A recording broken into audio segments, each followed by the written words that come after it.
السلام علیکم ناظرین، میں محمد اسلم حسین سیاست کی خبروں میں آپ سب کا استقبال کرتا ہوں۔ آج 22 جنوری 2026 ہے۔ اسلامک تاریخ کے حساب سے 2 شعبان 1447 ہجری ہے۔ پیش ہے آج کی کچھ اہم خبریں۔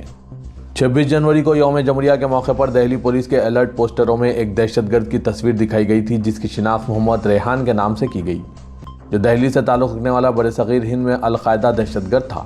ایک اہلکار نے بتایا کہ دہشت گرد کی تصویر پہلی بار شامل کی گئی ہے۔ دہلی پولیس کے مطابق محمد ریحان دہلی پولیس اور انٹیلیجنس ایجنسیوں کو مطلوب دہشت گرد ہے۔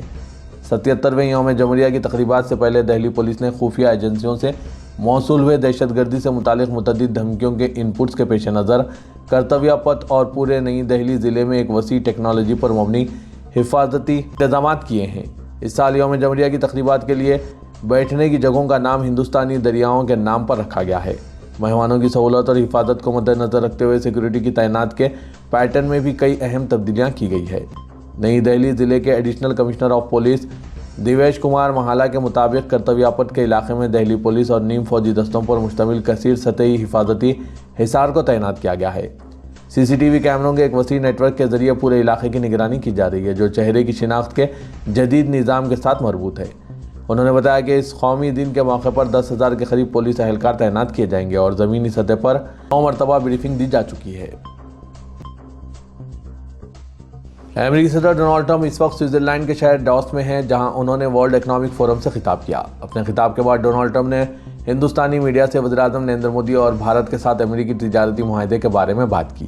ڈونلڈ ٹرمپ نے بھارت امریکہ تجارتی معاہدے کے بارے میں میڈیا سے بات کرتے ہوئے کہا، میں آپ کے وزیراعظم نریندر مودی کا بہت احترام کرتا ہوں۔ وہ ایک شاندار شخص اور میرے دوست ہیں۔ ہم ایک عظیم تجارتی معاہدے کرنے جا رہے ہیں۔ واضح ہے کہ بھارت اور امریکہ کے درمیان تجارتی مذاکرات ٹوٹ گئے تھے، جس کے بعد صدر امریکہ ڈونلڈ ٹرمپ نے اگست میں بھارتی اشیاء پر ٹیرف بڑھا کر 50% کر دیا تھا۔ یہ دنیا میں سب سے زیادہ ٹیرف کی شرحوں میں سے ایک ہے۔ اس میں ہندوستان کی روس سے تیل کی خریداری پر اضافی 25% ڈیوٹی شامل ہے۔ اتر پردیش کے ضلع سنبل کے چیف جوڈیشل مجسٹریٹ وبھانشو سودھیر کا اچانک تبادلہ عدالتی، سیاسی اور قانونی حلقوں میں شدید بحث کا موضوع بن گیا ہے۔ وبھانشو سودھیر وہی مجسٹریٹ ہے جنہوں نے سنبل تشدد کیس میں سابق CO انوج چودھری سمیت 20 پولیس اہلکاروں کے خلاف FIR درج کرنے کا حکم دیا تھا۔ الہ آباد ہائی کورٹ کی جانب سے جاری تبادلوں کی فہرست کے مطابق وبھانشو سودھیر کو سنبل سے ہٹا کر سلطان پور میں سینئر سول جج تعینات کر دیا گیا، جبکہ چندوسی کورٹ کے سینئر سول جج ادتیہ سنگھ کو سنبل کا نیا چیف جوڈیشل مجسٹریٹ مقرر کیا گیا۔ یہ معاملہ نومبر 2024 میں سنبل میں ہوئے فرقہ وارانہ تشدد سے جڑا ہے، جس کے دوران پولیس فائرنگ میں ایک نوجوان عالم کے زخمی ہونے کا الزام سامنے آیا تھا۔ ممبئی میونسپل کارپوریشن کے میئر کے عہدے کے لیے ریزرویشن کا فیصلہ قرعہ اندازی کے ذریعے کیا جا رہا ہے، جو آج مہاراشٹر حکومت کے شہری ترقیاتی محکمے کی جانب سے انجام دیا جائے گا۔ اس اعلان کے بعد ممبئی کی سیاسی فضا میں ہلچل تیز ہو گئی اور مختلف جماعتوں میں جوڑ توڑ کی سرگرمیاں بڑھتی دکھائی دے رہی ہے۔ سیاسی حلقوں میں اس بات پر خاص طور پر بحث ہو رہی ہے کہ اگر میئر کا عہدہ درج فہرست قبائل یعنی SC کے لیے مختص ہو جاتا ہے تو عددی اکثریت رکھنے کے باوجود مہایوتی اتحاد کی پوزیشن کمزور پڑ سکتی ہے۔ BMC میں کل 227 کارپوریٹر ہیں اور میئر کے انتخاب کے لیے کم از کم 114 ووٹ درکار ہوتے ہیں۔ انتخابی نتائج کے مطابق بھارتیہ جنتا پارٹی کی 89 نشستوں کے ساتھ سب سے بڑی جماعت ہے، جبکہ اس کی اتحادی شیو سینا شنڈے کے پاس 29 نشستیں ہیں۔ اس طرح مہایوتی اتحاد کے پاس مجموعی طور پر 118 کارپوریٹر ہے، جو سادہ اکثریت سے کچھ زیادہ ہے۔ دوسری جانب ادھو ٹھاکرے کی قیادت والی شیو سینا ادھو 65 نشستوں کے ساتھ دوسری بڑی جماعت بن کر ابھری ہے۔ وہ ایک وسیع مگر منتشر اپوزیشن کی اتحاد کی قیادت کر رہی ہے، جس میں Congress, AIMIM، MNS، Samajwadi party اور نیشنلسٹ کانگریس پارٹی کے دونوں دھڑے شامل ہیں۔ اس اپوزیشن بلاک کے پاس مجموعی طور پر 109 کارپوریٹر ہیں۔ سیاسی مبصرین کا کہنا ہے کہ اس مرتبہ صرف عددی اکثریت ہی فیصلہ کن نہیں ہوگی، بلکہ میئر کے عہدے کے لیے طے ہونے والا ریزرویشن زمرہ پورے منظرنامے کو بدل سکتا ہے۔ ریاست گجرات میں جاری فہرست رائے دہندگان پر جاری خصوصی نظر ثانی کی مہم SIR کے تحت سینکڑوں مسلمانوں کے ناموں کو فہرست رائے دہندگان سے خارج کرنے کا معاملہ سامنے آیا ہے۔ یہ معاملہ شہر احمد آباد کے حلقہ اسمبلی جمال پور میں پیش آیا، جہاں سینکڑوں مسلمانوں کو SIR کے مسودہ فہرست میں مردہ قرار دیا گیا ہے۔ جمال پور کے شہریوں اور مقامی قائدین کے مطابق فارم 7 کا استعمال کرتے ہوئے اعتراضات دائر کیے گئے، جس کا مقصد موت، شفٹ یا نقل کی وجہ سے ناموں کو حذف کرنا ہے۔ ان کا الزام ہے کہ بھارتیہ جنتا پارٹی کے کارکنوں نے مسلم رائے دہندوں کو مردہ قرار دیتے ہوئے یہ اعتراضات جمع کرائے ہیں۔ پریاگراج ماگھ میلہ سے شروع ہوا تنازع تھمنے کے بجائے تول پکڑتا جا رہا ہے۔ میلہ انتظامیہ کی جانب سے سوامی اویمکتیشور آنند سرسوتی سے سوامی ہونے کا ثبوت مانگے جانے کے بعد اب جیوتش پیٹ کے شنکراچاریہ سوامی اویمکتیشور آنند سرسوتی نے اتر پردیش حکومت کو قانونی نوٹس بھیج دیا ہے۔ نوٹس میں واضح طور پر کہا گیا ہے کہ اگر میلہ انتظامیہ سے متعلق 19 جنوری کا نوٹس 24 گھنٹے کے اندر واپس نہیں لیا گیا تو حکومت اور ذمہ دار افسران کے خلاف توہین عدالت سمیت قانونی کارروائی کی جائے گی۔ قانونی نوٹس کے مطابق 19 جنوری کا میلہ انتظامیہ کا نوٹس سوامی اویمکتیشور آنند کی ساکھ، عزت، وقار اور ان کے مالی وسائل کو نقصان پہنچانے والا بتایا گیا ہے۔ نوٹس میں یہ بھی کہا گیا کہ یہ نوٹس ایسے معاملے میں دخل دیتا ہے جو پہلے ہی سپریم کورٹ میں پہلے سے زیر التوا ہے۔ ہندوستان 30 اور 31 جنوری کو دارالحکومت دہلی میں دوسری ہند عرب وزرائے خارجہ کی میٹنگ کی میزبانی کرنے والا ہے۔ اس اعلیٰ سطحی اجلاس میں عرب لیگ کے تقریباً 22 اراکین ممالک کے وزرائے خارجہ کی شمولیت کا امکان ہے۔ مغربی ایشیا میں جاری جنگ اور عدم استحکام کے درمیان یہ میٹنگ ہندوستان کی بڑھتی سفارتی حیثیت کا بڑا اشارہ تصور کیا جا رہا ہے۔ یہ اجلاس ایک ایسے وقت میں ہو رہا ہے جب غزہ جنگ، ایران اسرائیل کشیدگی اور بحر احمر میں حوثی حملوں نے پورے علاقے کو مستحکم کر رکھا ہے۔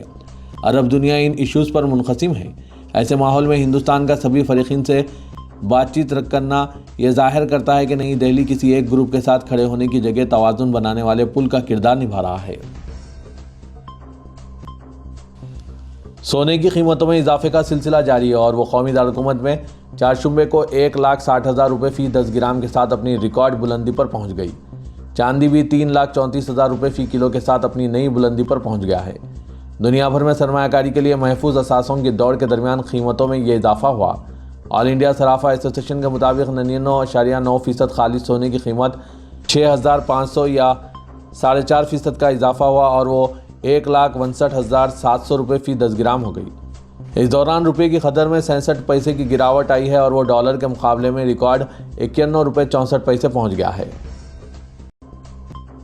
تلنگانہ کے وزیر اعلیٰ ریونت ریڈی نے ورلڈ اکنامک فورم کے ہر سال جولائی میں فالو اپ اجلاس حیدرآباد میں منعقد کرنے کی تجویز پیش کی ہے۔ چیف منسٹر کی اس تجویز کو گلوبل بزنس لیڈرز اور پالیسی میکرز کی تائید حاصل ہوئی ہے۔ ڈاوس میں تلنگانہ میں سرمایہ کاری کے امکانات سے عالمی اداروں کو واقف کرانے کے لیے جوائن دی رائز کے عنوان سے ایونٹ منعقد کیا گیا۔ چیف منسٹر نے کہا کہ سرمایہ کاری سے متعلق فیصلوں پر عمل آوری کے لیے 1 سال کے وقفے سے اجلاس منعقد کرنے کے بجائے ہر سال جولائی یا اگست میں فالو اپ اجلاس منعقد کیے جائیں تاکہ سرمایہ کاری کا آغاز ہو سکے۔ وزیر اعلیٰ نے عالمی اداروں کے نمائندوں کو فالو اپ اجلاس میں شرکت کی دعوت دی۔ دونوں شہروں حیدرآباد و سکندرآباد میں سی این جی کی سربراہی میں ہو رہی قلت کے نتیجے میں کئی سی این جی پمپس پر طویل قطاریں دیکھی جانے لگی ہے اور سی این جی کی اس قلت کے نتیجے میں پمپ پر خدمات انجام دینے والے اہلکاروں کی جانب سے اضافی رقومات وصول کیے جانے کی بھی شکایت موصول ہونے لگی ہے۔ شہر حیدرآباد میں زائد از 30,000 سی این جی آٹو چلائے جا رہے ہیں جبکہ 2,000 سے زائد موٹر کاریں ہیں جو کہ سی این جی کے استعمال کے ذریعے چلائی جاتی ہے۔ بتایا جا رہا ہے کہ سی این جی کی قلت کے نتیجے میں پیدا شدہ صورتحال سے نمٹنے کے لیے سرکاری طور پر کسی بھی طرح کے اقدامات نہ کیے جانے کے سبب بھی سی این جی آٹو اور کیب ڈرائیورز میں شدید ناراضگی پائی جانے لگی ہے کیونکہ شہر کے پمپس پر جہاں سی این جی موجود ہیں ان پمپس پر اضافی قیمتوں وصول کرنے کی شکایت موصول ہو رہی ہے جبکہ قلت کے نتیجے میں سی این جی کے ذریعے چلنے والی گاڑیوں کی آمدنی بھی بری طرح سے متاثر ہوئی ہے۔ مجلس بلدیہ عظیم تر حیدرآباد کے حدود میں مجموعی اعتبار سے 50 سے زائد سی این جی اسٹیشن موجود ہیں لیکن بیشتر اسٹیشنوں پر اس بات کی شکایت موصول ہو رہی ہے کہ سی این جی کا اسٹاک نہ ہونے کے سبب پمپ بند ہے۔ شہر کے کئی سرکردہ پمپ جہاں سی این جی کی سہولت موجود ہے ان پمپوں پر سی این جی دستیاب نہ ہونے کے نتیجے میں کیب ڈرائیورز اور آٹو ڈرائیورز کو شدید معاشی نقصان کا سامنا کرنا پڑ رہا ہے اور اپنی گاڑیوں میں سی این جی بھروانے کے لیے 6 تا 8 گھنٹوں تک قطار میں کھڑے ہونا پڑ رہا ہے۔ تلنگانہ کے وزیر اقلیتی بہبود محمد اظہرالدین نے تمام اضلاع میں رمضان المبارک کے مؤثر انتظامات کے لیے اندرون ایک ہفتہ ضلع کلکٹرز کی نگرانی میں جائزہ اجلاس منعقد کرنے کی ہدایت دی۔ محمد اظہرالدین نے سیکریٹریٹ میں مختلف کارپوریشنوں کے صدورنشینوں اور ڈسٹرکٹ مائنارٹیز ویلفیئر آفیسرز کے ساتھ اجلاس منعقد کرتے ہوئے رمضان المبارک کے انتظامات، شادی مبارک اسکیم اور اقلیتی تعلیمی اداروں کی عمارتوں کی تعمیر جیسے امور کا جائزہ لیا۔ انہوں نے ضلعی عہدیداروں کو پابند کیا کہ رمضان المبارک کے انتظامات پر انچارج وزراء اور عوامی نمائندوں کے ساتھ جائزہ اجلاس منعقد کرتے ہوئے مؤثر انتظامات کو یقینی بنائیں۔ انہوں نے شادی مبارک کے زیر التوا درخواستوں کی عاجلانہ یکسوئی کی ہدایت دی۔ حج 2026 کے عازمین حج کے لیے مکہ مکرمہ میں روبات کی سہولت کی فراہمی کے تحت 4 فروری کو قرعہ اندازی ہوگی۔ اوقاف کمیٹی HEHV نظام نے ناظر رباط حسین محمد شریف سے مشاورت کے بعد 4 فروری شام 4 بجے چومحلہ پیلس خلوت میں قرعہ اندازی کا فیصلہ کیا۔ سابق ریاست حیدرآباد سے تعلق رکھنے والے حج کمیٹی آف انڈیا کے عازمین حج میں قرعہ اندازی کے ذریعے 695 کا انتخاب کیا جائے گا۔ تلنگانہ، کرناٹک اور مہاراشٹر کے سابق ریاست حیدرآباد سے تعلق رکھنے والے اضلاع کے عازمین حج کو ہر سال رباط میں قیام کی مفت سہولت فراہم کی جاتی ہے اور حج کمیٹی آف انڈیا کے کوڈ نمبرز کے ذریعے قرعہ اندازی عمل میں آئے گی۔ ورلڈ اکنامک فورم کے اجلاس میں تلنگانہ کے وزیر اعلیٰ ریونت ریڈی اور تلنگانہ کے اعلیٰ سطحی وفد کے ہمراہ میگا اسٹار چرنجیوی نے صنعت کاروں کے ساتھ اجلاس میں شرکت کرتے ہوئے ہر کسی کو حیرت زدہ کر دیا۔ تلنگانہ حکومت کی جانب سے عالمی صنعت کاروں کے لیے ایونٹ کا اہتمام کیا گیا، جس میں تلنگانہ کے مختلف شعبے جات میں ترقی کی تفصیلات پیش کی گئی۔ تلنگانہ ویژن ڈاکیومنٹ 2047 پر پریزنٹیشن دیا گیا، جس میں چرنجیوی بھی شریک ہوئے۔ ورلڈ اکنامک فورم کی جیوری میں چرنجیوی کو شامل کیا گیا۔ ریونت ریڈی اور چرنجیوی کے درمیان بات چیت ہوئی۔ ریونت ریڈی نے کہا کہ انہوں نے افراد خاندان کے ساتھ فلم مناشنکر ویرا پرساد گارو دیکھی ہے، فلم انہیں پسند آئی۔ وزیر اعلیٰ نے چرنجیوی کو مبارکباد پیش کی۔ میگا اسٹار افراد خاندان کے ساتھ سوئٹزرلینڈ کے تفریحی دورے پر ہیں۔ گریٹر حیدرآباد میونسپل کارپوریشن نے شہر حیدرآباد کے جنوبی علاقے میں ٹریفک کے مسائل کی یکسوئی کے لیے 6 لائن پر مبنی فلائی اوور کی تعمیر کا فیصلہ کیا ہے، جس کے تحت ملاردوپلی، شمشاباد روڈ اور کاٹیدن جنکشن کا احاطہ کیا جائے گا۔ GHMC سٹی پروگرام کے تحت 345 کروڑ کی لاگت سے فلائی اوور کی تعمیر کا منصوبہ ہے۔ شہری علاقوں میں انفراسٹرکچر کی فراہمی کے لیے HCT اسکیم متعارف کی گئی ہے۔ پروجیکٹ کا مقصد ان علاقوں میں 3 جنکشنوں کا احاطہ کرتے ہوئے ٹریفک کے بآسانی بہاؤ کو یقینی بنانا ہے۔ راجیو گاندھی انٹرنیشنل ایئرپورٹ جانے والے مسافرین کے لیے ملاردوپلی، شمشاباد اور کاٹیدن راہداری اہمیت کے حامل ہیں۔ علاقے میں بڑھتی رہائشی اور صنعتی سرگرمیوں کے پیش نظر GHMC نے فلائی اوور کی تعمیر کے ذریعے سہولت فراہم کرنے کا فیصلہ کیا۔ علماء اکرام و مشائخ اعظام کے ایک وفد نے director general of police Telangana Shivdhar Reddy سے ملاقات کرتے ہوئے کہا کہ 15 جنوری کو پرانا پل دروازے پر واقع چلہ حضرت محبوب سبحانی اور مزارات پر چند جنونیوں نے حملہ کر دیا۔ اس طرح کی حرکتیں حیدرآباد کی ہم آہنگی اور امن کو خطرے میں ڈال رہی ہے۔ علماء اکرام نے قاطعوں کے خلاف سخت کارروائی کرنے اور تمام عبادت گاہوں، خاص طور پر 400 سالہ درگاہ حضرت موسیٰ قادری کے تحفظ کی اپیل کی۔ وفد نے کہا کہ ہم باہمی احترام اور امن و سلامتی میں اضافے کے لیے بین المذاہب ہم آہنگی اور اشتراک و تعاون کی پیشکش کرتے ہیں۔ وزیر اعظم نریندر مودی نے گزشتہ سال 17 نومبر کو سعودی عرب میں مدینہ منورہ کے قریب بس میں آگ لگنے کے المناک واقعے میں جاں بحق ہوئے 45 حیدرآباد کے معمرین کے ارکان خاندان کے لیے مالی امداد کی منظوری دے دی ہے۔ یہ تمام عازمین عمرہ تھے، جن میں سے زیادہ تر کا تعلق حیدرآباد سے تھا۔ وزیر اعظم کے فیصلے کے مطابق ہر جاں بحق کے قریبی رشتہ دار کو 2 لاکھ روپے فراہم کیے جائیں گے، جبکہ اس واقعے میں زندہ بچ جانے والے واحد شخص کو 50,000 روپے کی امداد دی جائے گی۔ وزارت خارجہ نے تلنگانہ حکومت سے رابطہ کرتے ہوئے متاثرین اور ان کے ارکان خاندان کی تفصیلات جمع کرنے کی ہدایت دی ہے۔ کمشنر پولیس حیدرآباد VC سجنان کی قیادت میں موقع واردات پر ہی FIR کے اندراج سے متعلق کمانڈ کنٹرول سینٹر میں ایک شعور بیداری اجلاس منعقد کیا گیا۔ انہوں نے کہا کہ تلنگانہ محکمہ CID کی جانب سے شروع کردہ اس پالیسی کے تحت مخصوص جرائم میں متاثرین کو پولیس اسٹیشن سے رجوع ہونے کی ضرورت نہیں ہوگی، بلکہ ان کے گھر یا موقع واردات پر ہی شکایت درج کر کے FIR کا اندراج کیا جا سکے گا۔ انہوں نے وضاحت کی کہ جسمانی اور ذہنی صدمے سے 2-4 متاثرین کے لیے پولیس اسٹیشن جانا مزید اذیت نہ ہو، کسی نیک مقصد کے تحت تلنگانہ پولیس نے یہ اقدام کیا ہے۔ کمشنر پولیس نے بتایا کہ غیر طبی اموات، سڑک حادثات، ڈکیتی، گاڑیوں کا سرقہ، خواتین اور بچوں کے خلاف جرائم کے علاوہ ریگنگ جیسے معاملات میں متاثرین کو فوری خدمات فراہم کرنے میں یہ نظام مؤثر ثابت ہوگا۔ آج کے تیز رفتار ڈیجیٹل دور میں ڈیجیٹل مارکیٹنگ کاروبار، اداروں اور نوکریوں کے متلاشی افراد کے لیے ایک طاقتور ذریعہ بن چکا ہے۔ انٹرنیٹ، اسمارٹ فونز اور سوشل میڈیا پلیٹ فارمز کی تیز ترقی نے برانڈز اور صارفین کے درمیان رابطے کے طریقے کو مکمل طور پر بدل دیا ہے۔ ڈیجیٹل مارکیٹنگ کا سب سے بڑا فائدہ اس کی عالمی رسائی ہے۔ روایتی مارکیٹنگ کے برعکس اب کاروبار چند کلکس کے ذریعے دنیا بھر میں اپنی مصنوعات اور خدمات کی تشہیر کر سکتے ہیں۔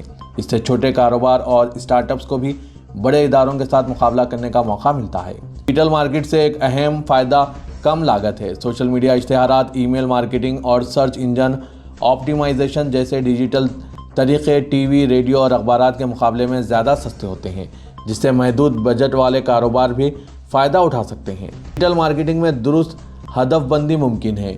کمپنیاں عمر، مقام، دلچسپی اور آن لائن روپے کی بنیاد پر مخصوص صارفین تک پہنچ سکتے ہیں، جس سے بہتر نتائج حاصل ہوتے ہیں۔